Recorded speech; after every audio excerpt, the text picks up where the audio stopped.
pada umumnya orang-orang di akhir tahun atau di awal tahun tuh suka baperan. Kayak nanya, gue sebenarnya tuh punya kompetensi gak sih? Sebenarnya gue punya kredibilitas gak sih?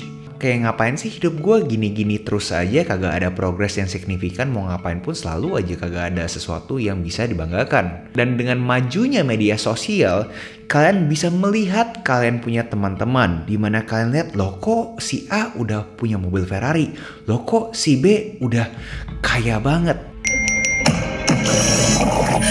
Jadi kalian makin mempunyai sesuatu doubt, ketakutan bahwa kalian tuh berguna gak sih? Kalian makin ciut tuh nyalinya. Dan dimana kalau misalnya kalian baru umur 20-an, biasanya itu kalian mengkategorikan fenomena ini dengan quarter life crisis. Krisis identitas, kayak kalian selalu menanyakan sebenarnya hidup kalian itu ada gunanya atau kagak.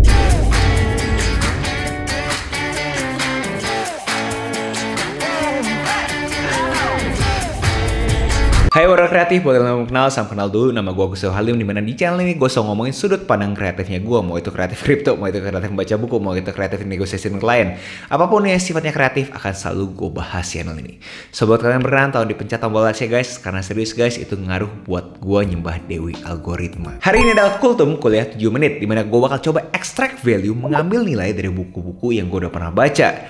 Dan hari ini by popular request, The Alchemist. Buat kalian yang udah lama nontonin Kultum gue, pasti kalian agak bingung kenapa gue mendadak ngomongin suatu buku fiksi. Karena kebanyakan dari gue punya review buku itu adalah buku-buku non-fiction. Tapi karena gue ngaku-ngaku kreatif, gue pengen coba sesuatu hal yang baru. Dan terlebih pas kemarin gue nge-review biografinya Elon Musk, gue melihat respon kalian juga positif. Dan itu akhirnya memberanikan gue untuk ngebawain The Alchemist. Dan buat kalian yang baru di sini, format Kultum adalah gue coba ekstrak dulu semua value-value-nya, nilainya poin per poin. Dan di akhir video biasanya ada yang namanya peran antagonis. So, kita mulai aja. Prolog. Jadi Alchemist itu ada suatu cerita fiksi di mana ada seorang gembala yang mempunyai suatu pertualangan dari dia punya rumah sampai akhirnya ke piramid. Dimana Shepard ini namanya Santiago. Dan selama perjalanan itu dia ketemu beberapa karakter seperti ya pastinya ada cewek, ada orang yang berpengaruh, ada peran antagonis yang ngegebukin dia, dan ada juga The Alchemist. Dan kalau kalian bingung kenapa si Santiago mau pergi ke Mesir, ya karena Santiago punya mimpi bahwa ternyata di Mesir itu punya harta karun. Dan itu adalah alur ceritanya. Gue kagak bakal nyampaikan secara detail terhadap ceritanya itu seperti apa, karena ya takut spoiler kan. Tapi dari situ gue mau mulai dari poin pertamanya gue. Punya mimpi itu adalah sesuatu.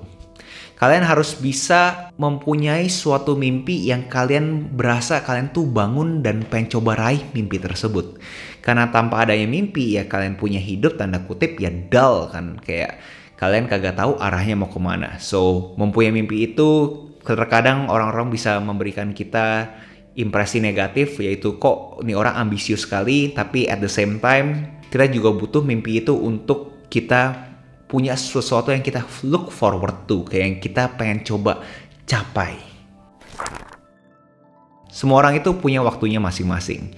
So si Santiago ini gue lihat karakternya ini suka tanda kutip membandingkan dia punya keadaan dengan orang-orang lain juga. Dan itu kalau misalnya gue coba ambil value-nya adalah kita harus bisa coba apa sih yang mau kita capai, dan yang kita mau capai itu apakah ada hubungannya dengan validasi secara eksternal, dimana harusnya namanya goal ada sesuatu yang intrinsik kan. Jadi gue rasa semua orang itu mempunyai waktu masing-masing. Cara makro is not a competition, bukan kompetisi, dan ya tetap belajar terus, dan semua orang gaya belajarnya itu berbeda-beda.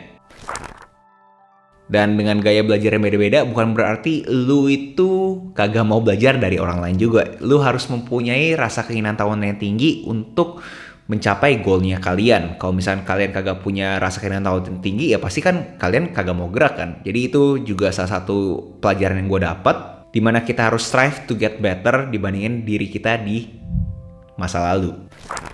Lalu yang paling penting dari buku ini adalah ya follow your heart. Mau gimana pun at the end of the day, pada akhir hari kalian yang punya hidupnya kalian. Bahwa kalian yang tahu apa sih yang kalian mau coba capai di dunia ini. Jangan sampai kalian punya keterikatan terhadap subjektivitas dan materialistik yang tanda kutip sebenarnya kagak penting-penting amat. Kalian harus tahu apa yang bikin kalian punya hati itu fulfilled. Kayaknya kalian berasa kalau misalnya kalian hidup itu sesuatu yang signifikan, yang bikin kalian itu pengen terus-terusan hidup juga.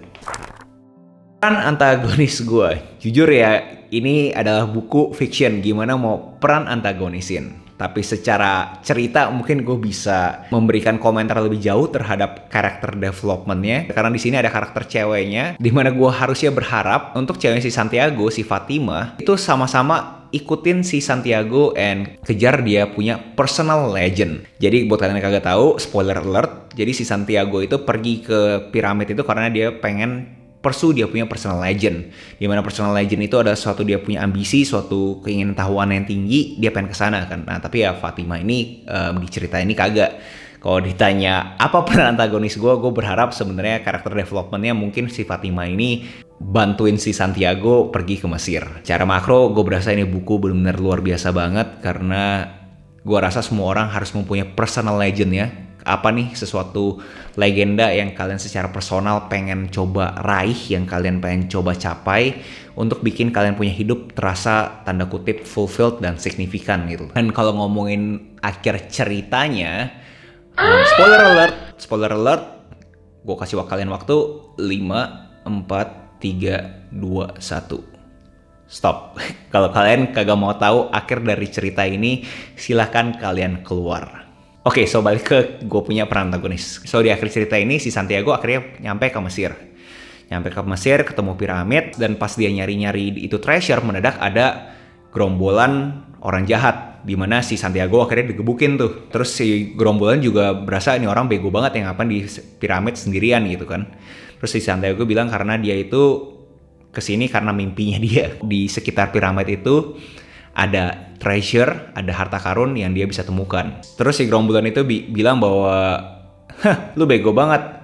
Gue juga punya mimpi seperti itu, tapi harta karun di dalam mimpi itu orang adanya di hometownnya si Santiago." Dan di sana Santiago ke-trigger. Dan ternyata beneran ada di hometownnya si Santiago. Gue berasa plot seperti itu ya oke lah ya, karena gue berasa unik juga. Autornya mau memberitahukan bahwa ternyata namanya treasure itu juga bisa ada di dalam kita punya hometown. Menurut gue itu metafor yang menurut gue bagus. Gue kagak tahu apakah emang autor itu mencoba memberikan analogi seperti itu, tapi itu yang gue dapat. Tapi gue lebih berharap harta karunnya tuh kagak ada. Tapi to be fair, di buku ini si Santiago juga nanya kenapa kagak ada yang kasih tahu ke dia aja bahwa sebenarnya harta karunnya tuh di dekat rumahnya dia. Dan quotes-nya seperti ini. "If I had told you, you wouldn't have seen the pyramids. They're beautiful, aren't they?" So, itu menurut gue juga menarik sih. Dan gue juga pengen bagikan beberapa quote ke kalian untuk kalian baca.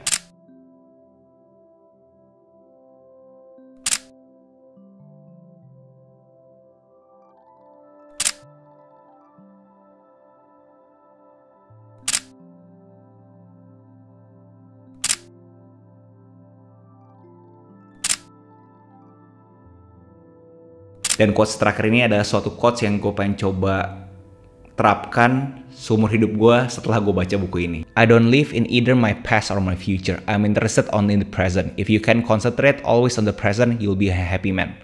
Life will be a party for you, a grand festival, because life is the moment we're living now."